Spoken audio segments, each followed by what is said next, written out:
I really love banana nut bread. It's an amazing treat to whip together in the morning at breakfast. It's so impressive. I just love it. Ardra Sinette with Cooking Couture Atlanta, where cooking is sexy. I decided to get up this morning and make some banana nut bread because I had some real ripe bananas. I'm going to put a can of butter in them.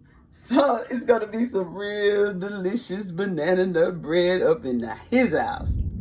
I love this bread mixture. You can get so creative. You can switch out the butters. You can add different types of nuts. You can have a lot of fun with this. It looks so good. It smells so good. The banana nut bread is fresh out the oven.